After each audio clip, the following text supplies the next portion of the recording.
presentamos Trocha Abierta.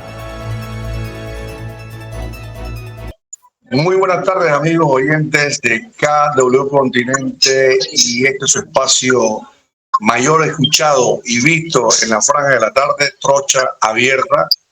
Una vez más con ustedes, amigos, aquí llevándole nuestras opiniones. Usted saca sus propias conclusiones de acuerdo a lo que aquí se voce de los diferentes miembros del movimiento aquí de Trocha Abierta y de los invitados.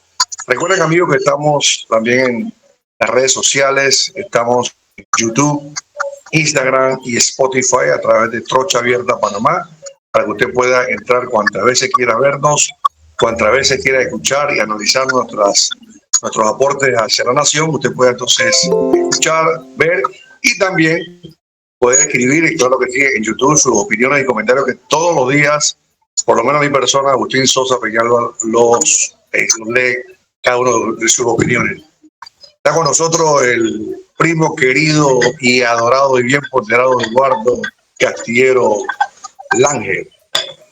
Buenas tardes a la audiencia de Trocha Abierta a través de KW Continente, que permite que nuestro programa sea transmitido y escuchado desde Punta Burica a Cabo Tiburón.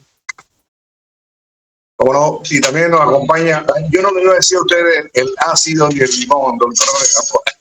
Yo le voy a decir el doctor Jorge Gamboa. Vamos a hacerle el golpe al hombre de raíz, hasta con los seudónimos.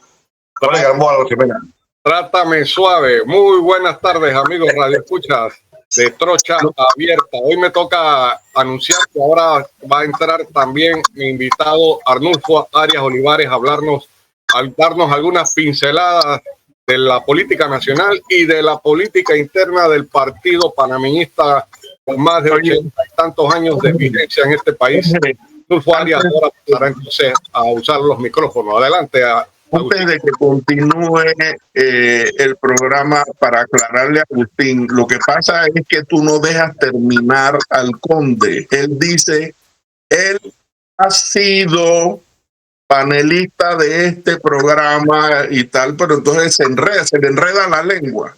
Pero no es que sea ácido, no. Pero voy a hacer como el dictador. Déjenme hablar, que no hemos terminado de presentar aquí al licenciado Mélito González, que también nos visita desde Chitré.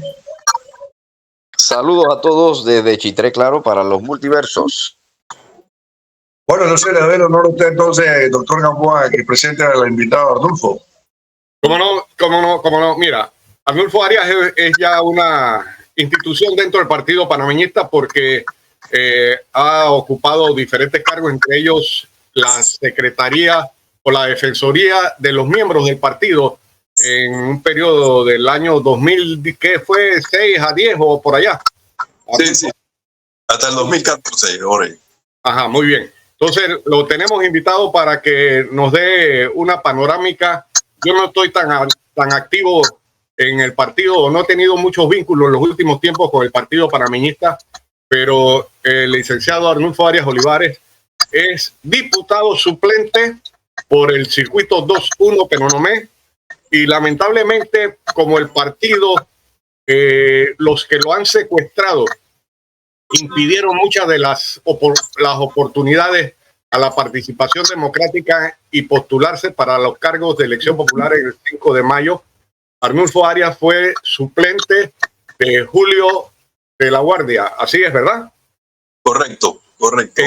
En Penonomé, y tuvo que ir por el partido alianza o por el partido aliado al partido panameñista, el partido Cambio Democrático, porque dentro de las filas del partido la oportunidad le fue cercenada. Entonces, de esto y otras cosas, Arnulfo, te doy los micrófonos para que expongas lo que consideres que la ciudadanía que nos oye a través de Trocha Abierta debe conocer para tener una imagen más certera y poder emitir o poder tener posiciones en este escenario político de la nación panameña. Adelante, Arnulfo.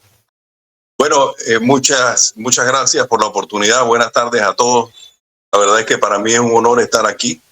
Gracias por esa ponderada presentación, Jorge. Creo que te excediste, porque yo soy un panameñista más, al igual que tú, que comparte la misma preocupación que comparten el resto de los miembros de este partido, y algunos adversarios políticos les encanta refugiarse en esa ofensa de que uno es un panameñista más. Yo no sé si se dan cuenta que están ofendiendo a cientos de miles de personas que pertenecen a nuestro partido, y que tal vez ahí esté la clave de lo que está sucediendo actualmente, ese desconocimiento de las bases de la membresía, del empoderamiento real de todos y cada uno de los miembros, incluso por encima de las autoridades que son electas transitoriamente. Así que para mí verdaderamente es un honor esta oportunidad de poder hablar un poco de lo que está sucediendo en nuestro partido, y por supuesto de cosas o temas mucho más importantes y de relevancia nacional, si así lo tienen a bien. Arnulfo, lo que ocurre es que tiene un nombre que mete miedo. Así es que quizás por ahí vaya el asunto. El miedo se me metía a mí se me enseñó desde muy temprana edad a decir mi nombre muy calladamente, porque si ustedes recuerdan, y la juventud no lo recuerda porque no lo vivió, hubo un tiempo donde decir el nombre de Arnulfo Arias conllevaba inclusive la cárcel si se decía muy en alto. Así que se me enseñó a decirlo muy calladamente. Hoy en día no tenemos que ocultar nada, y he tratado de hacer un trabajo muy grande. Me he inclinado más al ala radical del partido, como lo sabe Jorge, porque es uno de los pioneros de esa ala radical. Y es como vamos a seguir en la lucha. Vamos a seguir en la lucha. Enhorabuena. Entonces, ¿cómo ven las cuestiones internas en el partido? ¿Se van o no se van los de la Junta Directiva y el Directorio Nacional? Bueno, mira, alejándome un poco de los principios de lucha ácida en los que fui formado por ti y por algunos otros del ala radical, yo les he pedido a algunas de las autoridades del partido que están ahora mismo en esos cargos que pongan sus cargos a disposición, que renuncien. Y el argumento que me presentan es que sus cargos están vigentes hasta el año 2027 y que hay criterios de interpretación por parte del Tribunal Electoral que hace que sus cargos no puedan ser disputados ni siquiera por una convención extraordinaria, cosa que yo pongo en duda. Ahora, Arnulfo, una pregunta.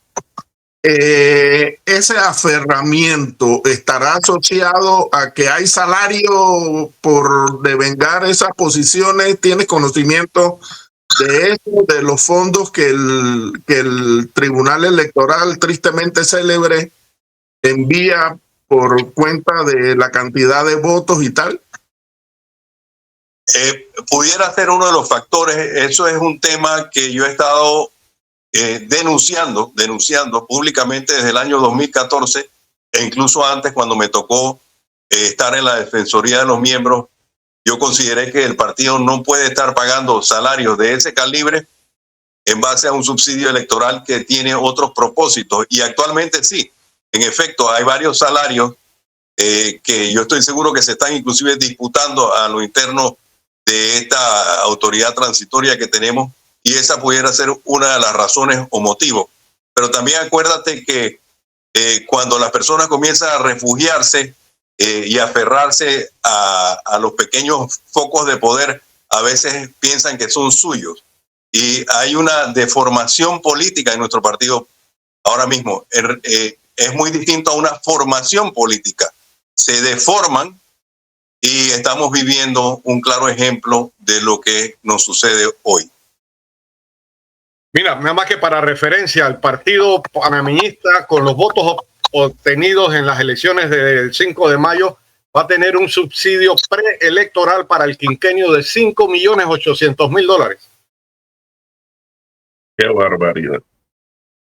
Bueno, son fondos públicos. Yo pienso que si no quieren acceder a una renuncia, lo primero que deberíamos hacer es comenzar a llamar a una rendición de cuentas, porque es justo lo que yo creo que reclamaría cualquier ciudadano con el uso de fondos públicos, al margen de qué partido venga ese uso. Y los resultados fueron catastróficos y 2 elecciones consecutivas, 8% en la del 19 y 5% en la del 24. Correcto, quería darles un ejemplo, no tan certero porque no tengo la cifra a mano, pero por ejemplo en Arraiján, para el cargo de lo que es presidente, se me informa que se sacaron unos 9,000 votos aproximadamente para el partido panameñista. Julio de la Guardia y yo, en un circuito que está compuesto por 71,000 electores, sacamos por encima de los 12,000 votos, nosotros nada más, sin siquiera tener el respaldo del partido panameñista, porque el voto panameñista lo logré yo en forma independiente, en forma rebelde, y colocándome en esta posición de suplente de diputado con Julio de la Guardia. Así que creo que ese es un claro ejemplo de que no se caminó, no se transmitió un mensaje genuinamente panameñista al electorado y por eso no respondieron. Ahora, Arnulfo, esto te va a dejar a ti y al principal en plena libertad de poder manejarse dentro de la asamblea. Bueno, yo creo que los estatutos pueden dictarle a uno un marco legal, pero no un marco moral. Todo lo que uno pueda hacer por el bien de la comunidad, por el bien del país, creo que está muy por encima de cualquier estatuto político que pudiera regir en teoría las decisiones de alguien, al margen de las posibles amenazas que pudieran venir, líneas políticas. Yo estoy completamente en contra de eso. El principio de una persona que sale electa es en realidad transmitir la voluntad del electorado que lo puso allí. Así que, por lo menos en cuanto a mi persona, voy a caminar esa ruta muy específica de hacer aquello que no choque contra los intereses de la comunidad y que no choque contra los intereses de nuestro país. Y cuéntame una cosa, ¿cómo ves la conformación de la asamblea? Ustedes han tenido ya reuniones con algunas bancadas, con algunos sectores de los diputados electos. Sí, correcto. Ya se están sosteniendo conversaciones. Creo que la asamblea va a estar conformada de una manera en la que históricamente nunca se ha visto. Hay que hacer un llamado a la concertación. Me gusta y me complace mucho el hecho de que una juventud ha venido a integrar una gran porción de lo que es la asamblea hoy en día. Y a mí me gustaría que esa juventud se combine un poco con la experiencia, pero la experiencia formada, no la experiencia deformada. Y hacia allí estamos caminando, pienso yo que, y hablando por el principal, que es Julio de la Guardia, él está sosteniendo también reuniones y yo las estoy sosteniendo también por mi propia cuenta para tratar de llegar a este tipo de entendimientos y de concertación, no de acuerdos de recámara. Ojo, que eso es muy distinto. Pero, Arnulfo, resulta interesante tu planteamiento frente a las palabras del señor presidente electo con relación a la advertencia a los jóvenes diputados de lo infestada que están las paredes de la casa de Justo Arosemena y de que él no va ni a comprar ni a alquilar ninguna conciencia. Creo que eso nos va a dar oportunidad, si se sabe poner en su sitio a los que sabemos que están podridos, un rejuego de ideas como hace muchos años no se ve en esa asamblea. Sí, ser joven y no ser revolucionario es una completa contradicción, lo decía un estadista latinoamericano. Y vamos a tener un componente de juventud con efervescencia, con energía, con una motivación que tal vez no han tenido los políticos profesionales que han estado enquistados precisamente en esa casa nuestra de la democracia. Y hay que aprovechar y hay que hacer el canal para que esa energía verdaderamente pueda beneficiar el futuro de nuestro país. Yo creo que en la medida en que se establezca que todo lo que se haga sea por el bien del país y que tengamos un ejecutivo que también esté comprometido con esa misma tarea, entonces vamos a tener una concertación en las decisiones que se tomen. En la medida en que eso no pase y que algunos políticos profesionales quieran seguir por la misma trocha que se ha tenido por muchísimos años, entonces tal vez vamos a entrar en algunos conflictos. ¿Cómo ves la situación de que uno de los problemas más neurálgicos de la nación panameña es la Caja del Seguro Social y sobre todo el programa Invalidez, Vejez y Muerte? Caja del Seguro Social fundada en 1941 por el doctor Arnulfo Arias Madrid y que ahora mismo está en una profunda crisis. ¿Cómo lo ves? Que eso va a tener que debatirse no solamente en la Asamblea, sino en el escenario más amplio de la participación ciudadana y hacia dónde debemos ir. ¿Cómo lo ves? ¿Cómo sientes que puede generarse? El señor presidente electo dijo que a más tardar para diciembre está resuelto el seguro social. Desde mi óptica es un problema mucho más profundo que va a necesitar mucha concertación y sobre todo credibilidad de los que van a dirigir el camino hacia dónde salvar el seguro. No sé tu opinión. Bueno, a mí me gustaría que comencemos a gatear antes de correr. A mí me gusta mucho cuando surgen este tipo de problemas, volver históricamente a los inicios de una institución como esta. Y fue a través de la ley 23 de 1941 que se crea la Caja del Seguro Social. Fíjate que fue una de las primeras leyes de ese gobierno. Y me llama mucho la atención que el artículo para la selección del entonces gerente, hoy en día director, era por un mecanismo completamente distinto. Era el presidente el que designaba al gerente, el hoy director. Esa designación era sometida a la aprobación de la Asamblea y a la aprobación de la Junta Directiva.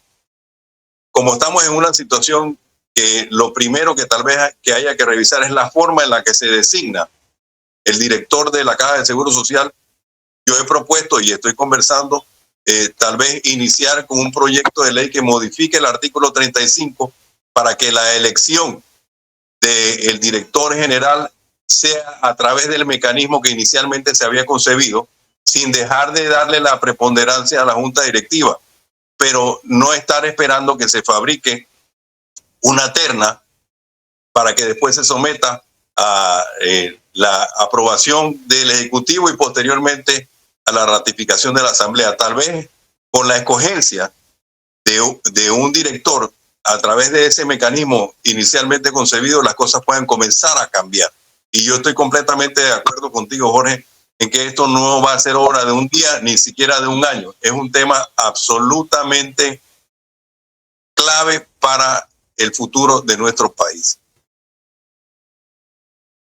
Muy bien, enhorabuena. Entonces, ojalá, porque definitivamente que eso es uno de los escollos que tenemos enfrente con la incapacidad que han demostrado los últimos gobiernos en no enfrentar, sino pasar la pelota al siguiente. Otro aspecto definitivamente sería la mina, la bendita mina, la generación de empleo que dice la mina.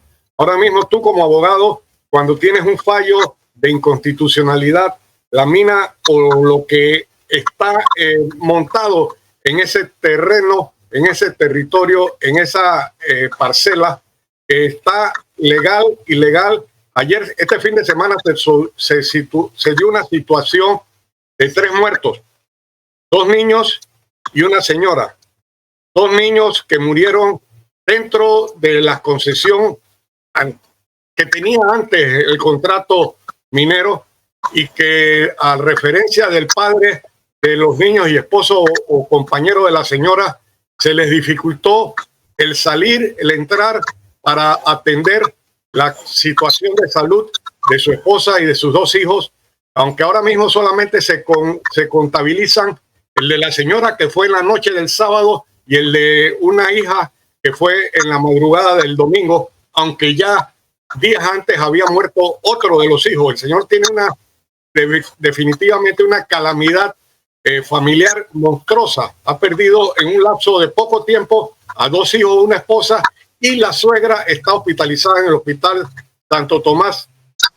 No saben todavía ciencia cierta cuál es el agente, si es bacteriano, si es viral, si es químico, el que le ha propiciado esta situación de salud que ha llevado a la muerte de 3 personas en esa área, y bajo la condición de que la bendita mina, o lo que queda de ella, ha impedido que entren, salgan los moradores de esa área. Una situación que tal vez Arnulfo Arias Madrid hubiera convulsionado, porque un panameñista jamás debe ceder su territorio. No sé cómo lo ves tú. Bueno, creo que es un tema que tenemos que enfrentar con valentía real.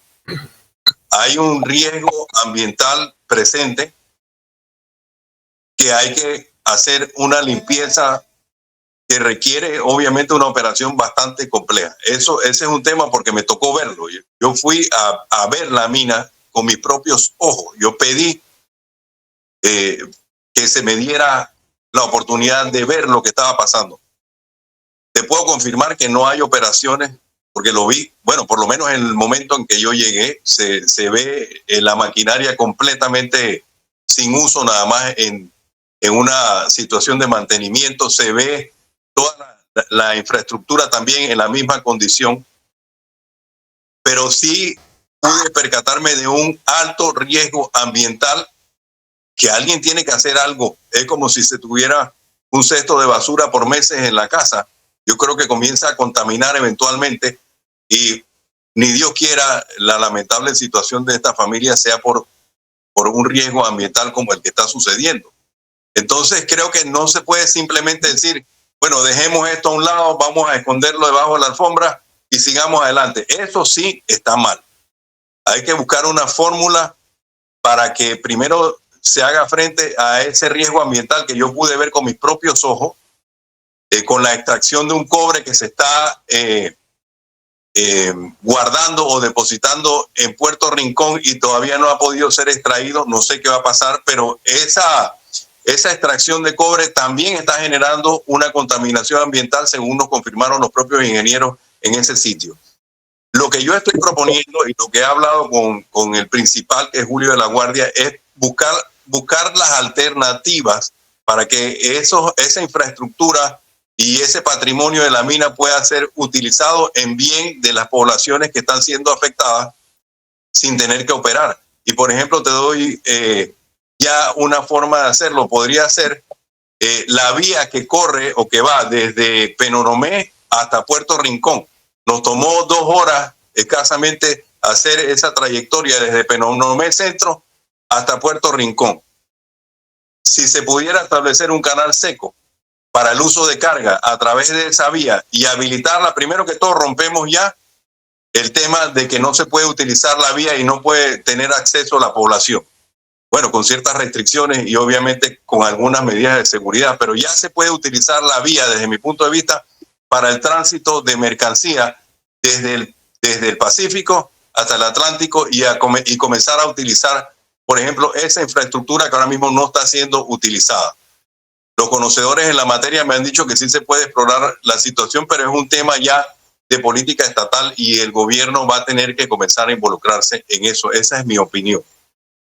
Arnulfo, hay situaciones, por ejemplo, que sería interesante desde tu posición con la injerencia o el acceso que vas a tener a foros de poder, de ver si la demora es porque ese cobre está pegado con oro, con plata, con molibdeno, y lo que están es escondiéndolo para que ese audito no se haga y se dé la separación, porque las personas que piensan mal, entre las que me incluyo, vemos que la basura, entre comillas, que ellos han dicho que se está sacando porque el contrato nada más era cobre, rebasa los ingresos y la cuantía de lo que ha estado produciendo esa mina, por un lado.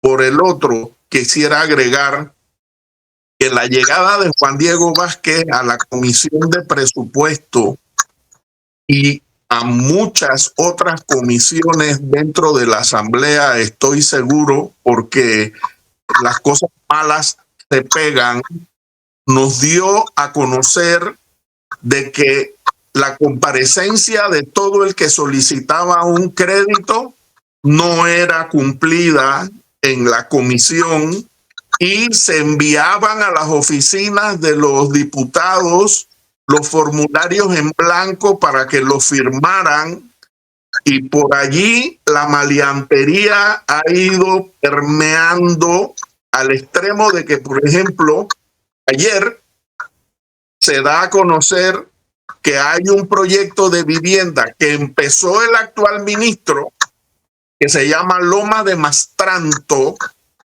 que tiene 250 casas, que en la actualidad se lo está tragando la maleza y ha sido vandalizado el proyecto.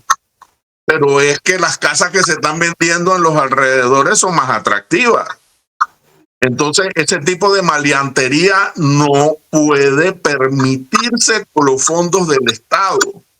Y lo que acaba de pasar hoy con la carretera que está haciendo el Ministerio de Obras Públicas en Colón, resulta que lo que hicieron fue un estudio de impacto ambiental tipo 2, porque si lo hacían 3, el proyecto no era viable. Entonces, el propio ministerio, el propio ministro se están prestando para toda clase de vagabundería. Y cuando vamos a ver uno de estos caballeros presos, esa es una de las tareas que les va a tocar, porque eso de que me voy el 31 y chao, bye, no, las consecuencias de todo esto queda. ¿Y dónde está tu profesionalismo? Perfecto. Bueno, acabaste de soltar, Eduardo, una frase lapidaria que le he escuchado siempre a Jorge. Dice, piensa mal y acertarás. Y en alguna medida yo puedo entender esa desconfianza que tú mantienes, porque es reflejo de una desconfianza que mantiene la mayoría de los electores. Lo acabamos de ver en este proceso electoral donde se renueva la fuerza que va a regir los destinos de nuestro país. Bueno, para contestarte la primera pregunta sobre la situación actual de la mina, yo sí siento que el gobierno se va a tener que involucrar más al margen de lo que se decida, si es el cierre inmediato, pero con la contención de daño. Tiene que estar ahí, como cuando yo soy abogado de profesión, cuando se secuestra una administración, el nuevo administrador le sigue el paso al que estaba para que no se lleve absolutamente nada de lo que en realidad pudiera ser algo útil para el desarrollo de la nueva administración. Bueno, así, a ese punto extremo, parece mentira, tendríamos que llegar. Se tendría que empoderar a un supervisor de ese cierre y de esa contención de daño desde mi punto de vista. Se tendría que ver ya de manera técnica cuál es el porcentaje de ganancia de ese cobre que está siendo resguardado ahora mismo sin poder moverse. Y obviamente eso se puede determinar con un informe técnico apropiado. Por otro lado, el tema de la Asamblea y de cómo se ha manejado por parte de algunos diputados que hoy en día les quedan pocos días para salir. Yo espero que no se repita. A mí se me enseñó desde muy temprana edad que la política y la rebeldía por unas buenas causas es exactamente lo mismo.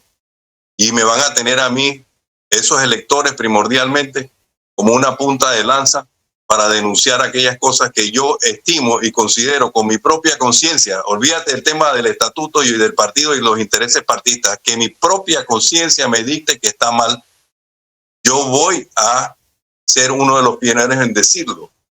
Y yo estoy seguro que muchos de los que están entrando nuevamente tienen mi mismo pensamiento en ese sentido y una formación que no les va a permitir dejar callados temas como estos, porque a mí me tocó ver, Eduardo, Jorge, Agustín, Mélito, niveles de pobreza que yo no había visto ni siquiera en la comarca Nueve Buglé, a pesar de que he trabajado por muchos años tratando de apoyarlos.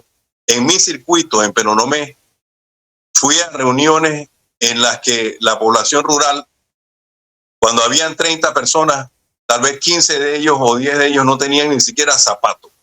Entonces, callar es ser cómplice de lo que está sucediendo, y en mí no van a encontrar un aliado las personas que busquen ese silencio de complicidad. Y eso lo estoy diciendo, pero obviamente la verdad se conoce mejor con hechos que con palabras, así que vas a tener que esperar a que yo esté en el hemiciclo para ver mi actuación como se me formó en casa, no como se me formó en el partido. Muy bien, Arnulfo, ya cumpliendo el mandato del dictador, yo creo que hemos avanzado, te conocemos, la ciudadanía que oye Trocha Abierta ha tenido una faceta tuya que tal vez no habían visto. No sé, para despedirte, a no ser que Mélito, Agustín o el amigo Castillero Lange nos diga. Yo no sé cómo me escuchan bien, ¿no? Me escuchan bien, tengo un problema aquí en la computadora. Me estoy enterando por todo lo que ha hablado Arnulfo, que creo que es diputado por algún circuito de Coclé, ¿verdad? 2-1. Ok, perfecto. Eso que tú acabas de decir, lo último, a pesar de que has dicho muchas cosas con relación a Mina y todo lo que has comentado, es la clase de diputados, Arnulfo, que se necesita en la Asamblea.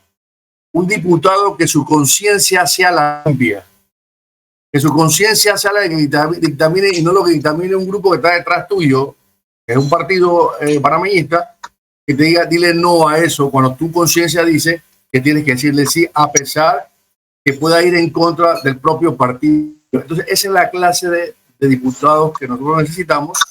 Y como lo he dicho en otras ocasiones aquí, nosotros somos los primeros en aplaudir. Yo, en lo personal, aplaudo todo movimiento que haga un funcionario público de elección o por nombramiento hacia el Estado panameño. Y créeme que tú vas a encontrar en Agustín Sosa Peñalba un aplauso cada vez que yo voy a dar recibimiento de la Asamblea, lo que tú vayas a hacer, pero también vas a encontrar una persona que te va a decir las cosas claras y altas cuando ya que está haciendo algo que no es correcto, porque lo que estamos tratando de buscar en esta administración es adecentar este país después de toda la corruptela que ha venido galopando en el Estado panameño, en este gobierno y los gobiernos anteriores, porque no vamos a achacarle a este gobierno la responsabilidad, sino que este es un cúmulo de cosas que estamos pasando, y yo espero que realmente tú estés enfocado en ese sentido. Y cabe preguntarte si tú tienes algún anteproyecto ya más o menos establecido, porque cuando tú te presentas como diputado, creo que tienes que tener ya más o menos un plan de leyes que se presentan en el partido. En el caso mío, que yo fui precandidato independiente en el 2019, que yo tuve que presentar un proyecto de gobierno porque era un requisito. No sé si dentro de los partidos pasa lo mismo. No sé si tú tienes algún proyecto que tú consideras que hay que hacer en este país. Primera pregunta. Segunda pregunta, ¿cuál es tu posición real en cuanto a la mina? La mina, yo creo que hay que abrirla para poder sanear. No se puede cerrar definitivamente, como tú dijiste, porque sería nefasto para el país. Pero ¿cuál es tu posición como panameño? No hablemos de diputados, con relación a la mina, y qué tú harías dentro de la Asamblea para que esto camine en el bienestar de la nación realmente. No el tema de reactivar, sino más bien para que no haya esa contaminante que se está hablando tanto con relación a la minería. Eso sería para mí mi opinión, y tú las dos preguntas. Pero gracias, Agustín. Voy a tratar de ser breve porque ya Jorge anunció que hay que hacerlo. No, si todavía falta tiempo, todavía falta para el programa. Nos falta como 34 minutos. Yo Yo tuve un mentor político que me decía que uno no gobierna para cuando uno está, sino que uno gobierna para cuando uno sale. Y ese principio básico tiene mucha importancia, porque yo espero el día de mañana poder seguir yendo a un supermercado sin que nadie me grite nada que no deba gritarme, especialmente delante de mis hijos. Para mí la familia es sumamente importante. Como uno se conduce dentro de su casa, debería conducirse también fuera de su casa. Y el día que eso cambie, entonces voy a desilusionar a mi familia, no voy a desilusionar al elector, fíjate. Entonces, para mí es muy importante hacer un ejercicio así de claro durante este periodo de los 5 años que vienen. Yo quiero poder caminar en la calle tranquilo, como un ciudadano más. El problema es cuando uno se olvida de ser ciudadano. Y estos puestos tienden a hacerlo.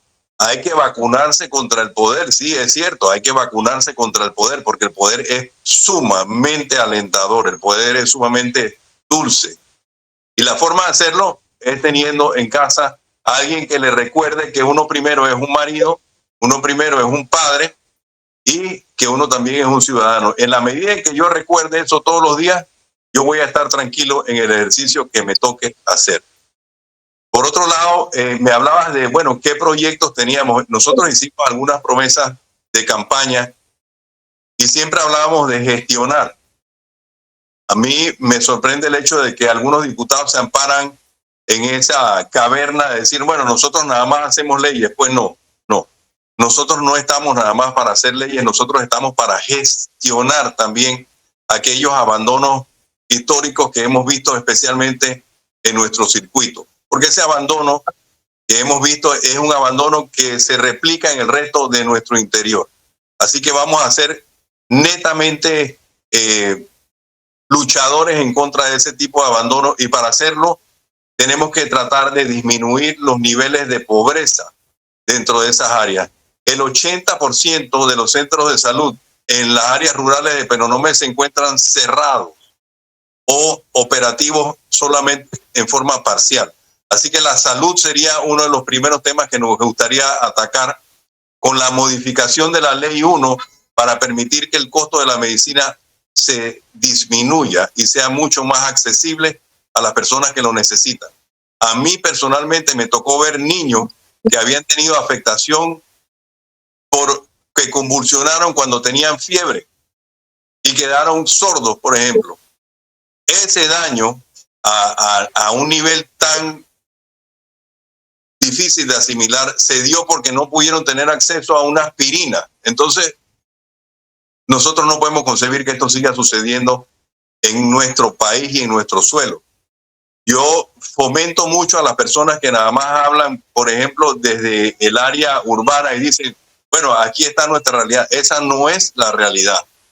La realidad es completamente otra. Y yo espero ser un factor de divulgación de esas realidades durante los próximos 5 años. Así que cualquier proyecto que nosotros comencemos a entablar va a estar encaminado para mejorar las condiciones de vida de las personas que están sufriendo de ese tipo de placeres. Y obviamente como la mina. Mira, la mina es un tema muy delicado porque también se requiere de la valentía para decir las cosas. 8,000 empleos se perdieron. Son 8,000 empleos. Para las personas que no perdieron sus casas, para las personas que no están pudiendo o que están pudiendo hacer frente a sus compromisos crediticios, pues hablar es muy fácil. Pero para las personas que perdieron su casa o la están perdiendo, o para las personas que están sufriendo la falta de ingresos, uno tiene que tener empatía, y para eso también hay que ser valiente, porque antes no se atrevían ni siquiera a decir eso porque los atacaba algunos de los sectores de la población. En realidad a mí no me importa eso. Yo estoy muy interesado en que estas realidades se sepan, y esa es parte de las realidades. Me encontró hablar con personas que antes trabajaban en la mina. Hoy en día la mina conserva 800 empleos de 8,000, entiendo aproximadamente, que tenían. Y pues también hay que hablar con esas personas. Yo creo que el camino aquí es el diálogo, la conversación, resguardarnos del impacto ambiental que se pudiera estar causando simplemente por guardar estas cosas debajo de la alfombra, y abrir para cerrar. Agustín, yo estoy completamente de acuerdo con eso. Abrir, pero para cerrar una supervisión estricta y muy cercana, con una lupa de lo que se está haciendo allá adentro. En esa medida yo no veo ningún problema. Y también el aprovechamiento de la infraestructura que ya existe para temas como el que les propuse, que es el canal seco. Porque acuérdate que la carga tiene que venir hasta Panamá, pasar por un ciclo de demora para llegar hasta Colón. ¿Por qué no comenzar a usar el puerto Rincón? Entonces, claro, esas son alternativas que estamos proponiendo. Ojalá no caigan en oídos sordos.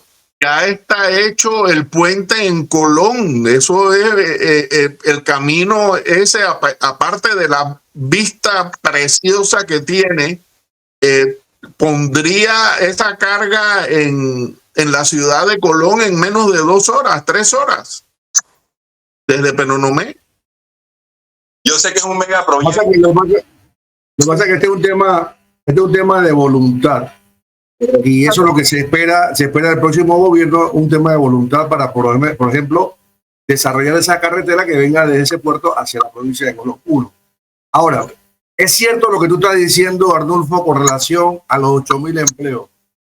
Pero ¿a quién le cabe la responsabilidad total, no parcial, de la pérdida de esos 8.000 empleos? De un gobierno, o no hablo ni siquiera de un gobierno, de gobiernos que no llevaron con transparencia este tema de la mina, que por un lado un contrato violentado del 97 que se vino a desarrollar, a determinar en el 17, estamos hablando de muchos años, y otro contrato donde este gobierno pareciera que fuera parte de la junta directiva de la minería, y que ellos en su irresponsabilidad, con el deseo, y lo voy a decir aquí, con el deseo de dinero, hicieron lo que tuvieron que hacer pensando que el CAI se iba a repartir bien y le salió el tiro mal.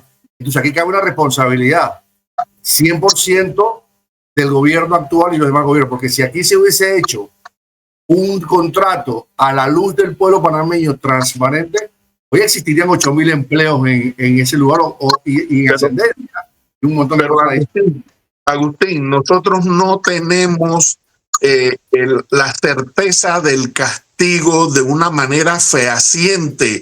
Esos proyectos de ley fueron redactados por abogados. ¿Cómo ese abogado sigue ejerciendo? Ese tipo tiene que estar en el mercado vendiendo yuca. No ve que todavía tan lejos. Se le canceló su idoneidad. Eduardo, no te vas tan lejos. Es que lo que tú acabas de decir es verdad. Y yo se lo digo, se le hago el hincapié a Arnulfo, que es el invitado. La Corte Suprema de Justicia liberó a los diputados. La Corte Suprema los liberó y liberó los diputados a la Corte. Entonces, ¿en quién confiamos y quién creemos? Tú no puedes volver a denunciar a los diputados porque la Constitución dice que tú no puedes ser juzgado 2 veces por lo mismo. Ya estás liberado. Entonces, para mí eso es un acto de corrupción que hizo la Corte igual con relación a esto, porque ahí claramente la Constitución se estipula. Si es cierto que dice que los diputados son responsables de los actos que hagan dentro, pero también te dice que tú no puedes hacer leyes que vayan en contra de la Constitución. Entonces, ahí hay una situación que choca esas dos normativas. No sé qué opinan sobre eso, Adolfo. Bueno, de entrevistado me voy a convertir en entrevistador, porque yo siento que lo que les voy a preguntar lo sentimos todos nosotros que tenemos algún nivel de conciencia sobre lo que está sucediendo, especialmente con la mina y a nivel nacional. Mira, Eduardo, hasta para vender yuca se necesita sabiduría. ¿Tú le ves sabiduría a la gente que estuvo involucrada en esto? Ninguna. Diantería pura. Yo no. Entonces, el tema no se manejó desde esa perspectiva. La Constitución, bueno, algunos se amparan en ella como si fuera un saco donde se pueden esconder. Yo no, yo pienso que tiene elementos muy buenos. Lo que pasa es que no se estudian y no se comprenden porque hay una falta de sabiduría. Una cosa es ser abogado y otra cosa es ser un abogado con conciencia de lo que sus actos pueden causar. Entonces, Arnulfo, ser abogánster. Bueno, mira, no había visto ese término. Bueno. Me gusta más el de sacerdote de la justicia. Ese sí aplica un poco mejor. Pero mira, la propia Constitución establece la razón por la cual las autoridades están instituidas. Muy sencillo. Si nosotros pusiéramos eso en los dinteles de cada una de las oficinas públicas, tal vez tendríamos otro país. Las autoridades están instituidas para proteger en su vida, honra y bienes a los nacionales donde quiera que ellos estén. Ese es el único propósito. Entonces quieren ser más abarcadores, pero esas tres líneas o esas tres palabras en realidad reducen lo que debería ser la sabiduría de los gobernantes. Desde el momento que pisan una función pública, deberían saber que están ahí para proteger en su vida, honra y bienes a los nacionales y que lo demás, todo es accesorio. Entonces nos ha faltado la sabiduría, lamentablemente la sabiduría del buen padre de familia. Y hay cantidad de personas que yo considero que han sido cómplices en lo que ha sucedido. Ahora, yo en lo personal sí tengo que ser empático con el dolor que están sufriendo cientos de familias que pude visitar y que han quedado en una situación de desempleo. Ojalá que se instituya alguna herramienta de alivio financiero que les alcance a esas personas, porque como tú dices, no tuvieron la culpa, Agustín. Alguien tiene que responsabilizarse por ello y deberían tener una excepción en cuanto al cumplimiento de sus obligaciones crediticias, porque hay factores que no pudieron prever. Y el propio Código Civil establece mecanismos para reducir o flexibilizar las obligaciones cuando suceden este tipo de situaciones. Ojalá, nuevamente, que eso no caiga en oídos sordos, ¿no? Pero, Arnulfo, hay que buscar el mecanismo desde el momento en que se sanciona la ley de que las garantías no queden a expensas de voluntades en el futuro, porque ahí están las envenenados del dietilenglicol.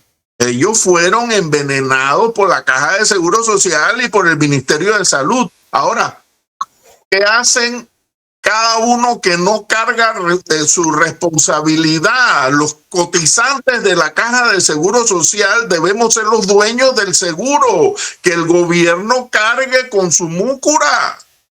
Pero qué rico está recostado acá, ¿no? Y no únicamente recostado, sino que mandan nombramiento. Entonces, así no hay quien aguante. Yo le pregunté a un político, hace poco un político reconocido, me voy a reservar el nombre. Oye, ¿tú sabes cuánto cuesta un molde de pan? No tiene idea lo que cuesta un molde de pan. Entonces, si tú no tienes idea lo que cuesta un molde de pan, ¿cómo te vas a estar preocupando en resolver temas que son de mucho mayor calibre? Tienes que conocer la realidad. Eso no se puede hacer estando detrás de una oficina refrigerada. Hay que ir a vivirlas y pisarlas. Por eso me atrevo yo a hablar en favor de los que están sufriendo también por el cierre de la mina, que nadie habló en favor de ellos, de los cientos de trabajadores que están ahí. Algo tenemos que hacer como sociedad y como gobierno. Indudablemente. Bueno, ahí tú tienes. Dame una explicación. Indudablemente que todos somos responsables de la calamidad que fue primero montar la mina y después llevarla a declararla inconstitucional y con las consecuencias definitivamente de la pérdida de trabajo, la afectación ambiental. Es, como tú dijiste, Arnulfo, muy complejo, pero es que todos tenemos responsabilidad y ha llegado el momento entonces de hacer ese alto y de definir exactamente eso que dijiste, el artículo 17, creo que la Constitución, las autoridades están instituidas para velar por vida, honra y bienes, y no lo cumplen. Ninguno de estos bandoleros que han estado en los últimos, yo llamo 55 años, en el poder han cumplido a cabalidad con su responsabilidad. Aquí hemos ido dando tumbos cada vez más al fondo de la olla. Entonces ha llegado el momento de hacer un alto para rehabilitarnos todos. Claro que hay más culpables o hay más responsables que otros. Y a esos deberíamos ponerlos al final. Tampoco los vamos a mandar a que se vayan en un barco a la deriva por el mar. No. Tenemos que incorporarlos porque todos, hasta los malos, tienen algo que aportar bueno. Entonces, hagamos ese trabajo. Pero mira, los tigres no se convierten en vegetarianos.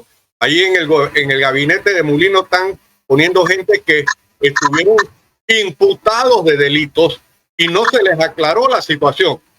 Digamos que no son culpables porque no fueron vencidos en juicio en sentencia firme. Pero, oye, si yo voy a contratar un empleado doméstico y alguien antes lo señaló de pedófilo, yo tengo hijos, lo voy a incorporar a mi casa, le daré otro trabajo, pero no lo voy a poner a administrar la cosa pública, en este caso de los que han sido sindicados de acciones contra el Estado, contra el erario. Entonces, aquí somos demasiado superficiales con ese bendito, ay, pero no fue vencido. No me importa que no haya sido vencido. Yo tengo que pensar mal primero para después, entonces, mira, salud. En salud, la prevención primero es dudar de todos. A mí se me siente un paciente en mi silla y yo tengo que pensar que tengo que cuidarme, porque si ese señor tiene SIDA y yo me puyo con la aguja que le puse a él, me paso el SIDA. Entonces, eso es lo que tenemos que hacer, pero aquí no, alegremente decimos, no, ese señor no fue vencido en juicio justo. ¿Y quién define justo? No, mi hermano, hay gente que no tiene rabo de paja porque nunca se le ha señalado de nada. A eso es que tenemos que apelar, que vengan esos, no que vengan los que ya han sido en los últimos 55 años colaboradores de la empresa criminal conjunta que nos ha gobernado.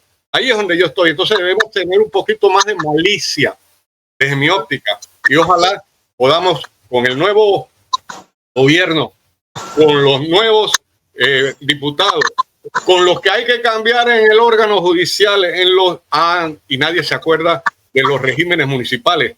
Allí nace y ahí hay mucha corrupción. Nadie habla, todo el mundo habla del ejecutivo, del legislativo, del judicial.